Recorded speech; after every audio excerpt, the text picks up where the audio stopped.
India की जो IT technology है और हमारी आईटी टेक्नोलॉजी है, इंडिया की आईटी टेक्नोलॉजी हमसे क्यों आगे निकल गई है? बड़ा सीधा सवाल है और बड़ा अच्छा सवाल है कि जो टेक्नोलॉजी होती है वो वन डे गेम नहीं होती। उसके लिए पहले ग्रास रूट लेवल पे आप उसको प्रमोट करते हो।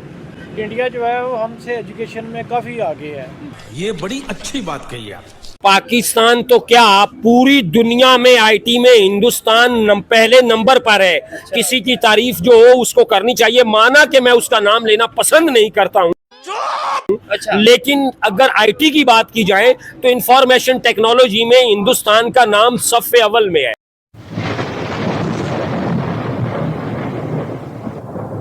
नमस्कार दोस्तों, क्या हाल है। होप करता हूँ कि आप ठीक हो गए और स्वागत करता हूँ आपका हिंदुस्तान डॉट में।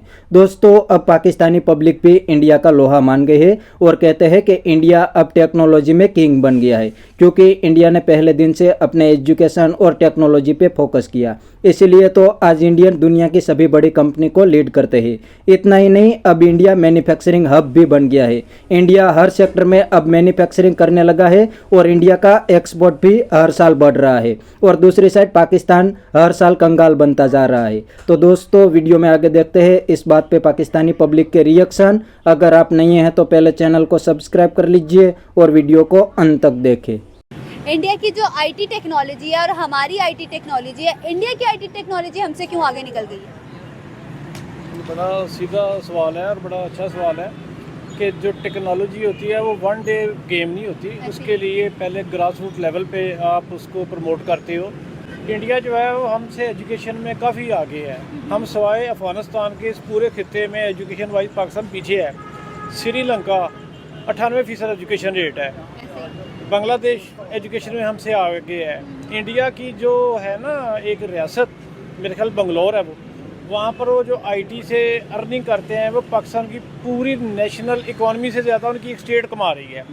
उसकी वजह यह है कि उन्होंने आज से 20, 25, 30 साल पहले आईटी को एज ए सब्जेक्ट लिया। इसके ऊपर रिसर्च करके उन्होंने अपने स्टूडेंट्स को प्रमोट किया और इस वक्त दुनिया की जो बड़ी कंपनियाँ हैं, जैसे गूगल है, जैसे आप अमेज़ॉन पे जाते हो, उनके जितने हेड्स हैं वो ज़्यादा इंडियन हैं। ऐसे ही है। तो इस वजह से इंडिया के अंदर एजुकेशन लेवल हमसे ज़्यादा बेटर है। उन्होंने अपनी इकॉनमी को और एजुकेशन को फोकस किया है। हमारे मुल्क में एजुकेशन को कभी फोकस ही नहीं किया। हमने मदरसे बनाए। यहाँ पर कहते हैं हमने इस्लामी जमहूरिया पाकिस्तान है, हम मदरसा बना देते हैं। हम लोग क्या कहते हैं, यहाँ पर रिफा यूनिवर्सिटी बनाई है उन्होंने आईटी के ऊपर बेस्ड, लेकिन उसकी फीसिस उन्होंने इस कदर रख देते हैं कि भाई कोई भी आम बच्चा, घरेलू बच्चा, वो जाता ही नहीं है वहाँ पे। उसकी वजह यह है कि हमारे मुल्क के अंदर ये जो एजुकेशन है वो बिज़नेस है। ये जो स्क्रैप का काम करने वाले लोग हैं, प्रॉपर्टी ट्राइकॉन और माफिया, सब अनपढ़ लोग हैं। इनकी प्राइवेट यूनिवर्सिटियाँ हैं, लिहाजा उन लोगों को ना इल्म की वैल्यू का पता है, ना वो एजुकेशन को एज ए किसी मिशनरी जज्बे के साथ वो अडॉप्ट करते हैं। वो सिर्फ मनी मेकिंग मशीन के तौर पे वो यूनिवर्सिटी को लेते हैं। जैसे मियां आमर है, जैसे और 15-20 बड़े बड़े ग्रुप हैं, पंजाब कॉलेज है, लाइट स्कूल, आपका बीकन हाउस सिस्टम है, लाइसीएम है, LGS है, ये जितने लोग हैं ये अरबोंपति हैं।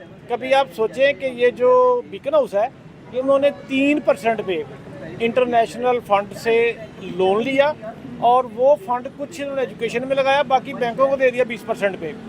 बाहर से पैसे लिए 3% पे, यहाँ पर 17, 18, 20% पे बैंकों को दे दिए।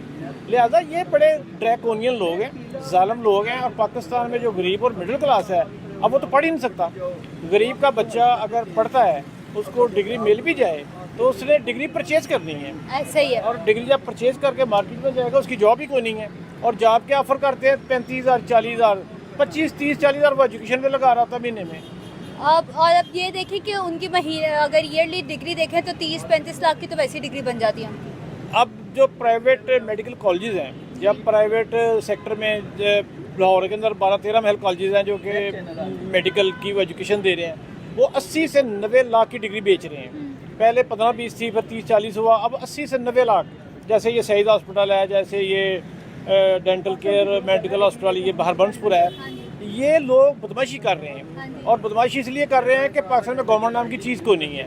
जो गवर्नमेंट के अंदर लोग हैं, वो जली लोग हैं, वो अवाम के मुंतखब शुदा नहीं है।